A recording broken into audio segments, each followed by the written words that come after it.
Agora a gente vai tratar de mais uma polêmica ocasionada por causa dessa pandemia. Em diversas cidades, moradores estão sofrendo com a falta de leitos de UTI.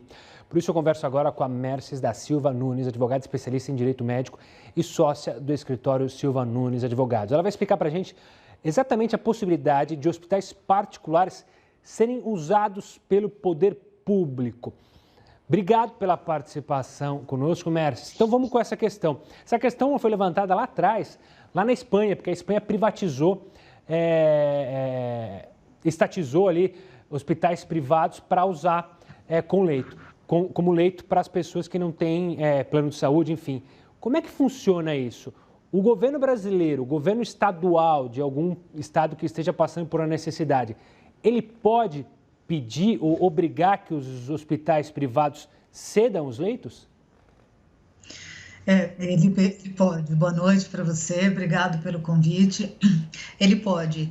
A requisição administrativa é um instituto previsto na Constituição Federal e também foi autorizado pela própria Lei 13.979, que determinou as medidas de enfrentamento do coronavírus. E aqui em São Paulo, nós também temos a lei, agora recentemente, uma legislação que autoriza o uso e a requisição de leitos de UTI de hospitais privados, porque o SUS não tem condição de atender todos os pacientes.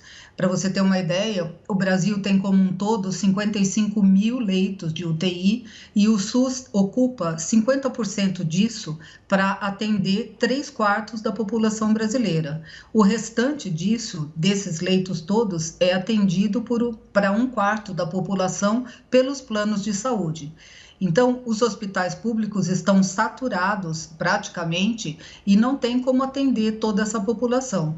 Então, é necessário que o governo estadual e municipal entre em contato e faça um acerto com os hospitais particulares. Mas se este acerto não for possível, a medida necessária vai ser a requisição mesmo administrativa desses leitos. E doutora, como funciona? Vamos nessas duas possibilidades. O acerto, aí funcionaria como? O governo pagaria por usar estes leitos de UTI e caso um hospital privado se recusar, falar, não, o meu leito eu não vou ceder. Aí o governo entra com uma medida judicial? Como é que funciona?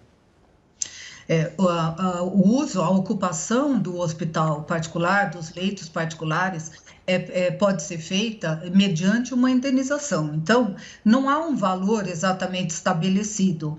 O custo médio de uma UTI diário é em torno de R$ 2.000 a R$ 2.500. Então, aqui em São Paulo, por exemplo, o prefeito está propondo pagar R$ 2.100 pela diária dos leitos de UTI.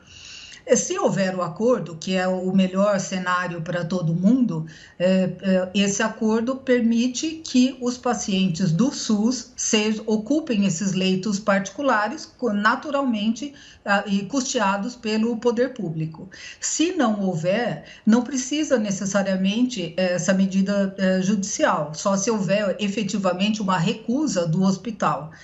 Não acredito que isso aconteça. São Paulo tem 247 hospitais, em torno de cento e poucos hospitais, 147 cuidam de administram mais ou menos 4.000 leitos de UTI. Isso é bastante.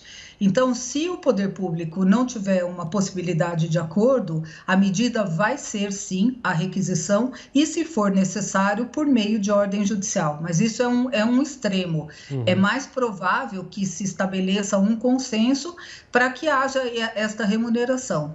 Se por um acaso tiver que ser implementada a requisição administrativa, este valor desta diária vai ser fixado posteriormente, porque a ocupação é uma ocupação temporária. É diferente de uma desapropriação em que a perda é permanente. Neste caso, a ocupação é temporária e aí o poder público vai indenizar o hospital pelo uso desses leitos particulares pelo tempo que foi necessário.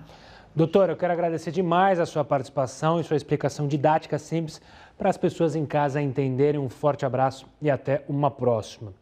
Lembrando que essa entrevista também estará no YouTube e eu quero, claro, saber a sua opinião sobre esse assunto. Participe pelas redes sociais, tanto no Facebook quanto pelo Twitter. No Twitter eu lembro para usar a hashtag JRNews.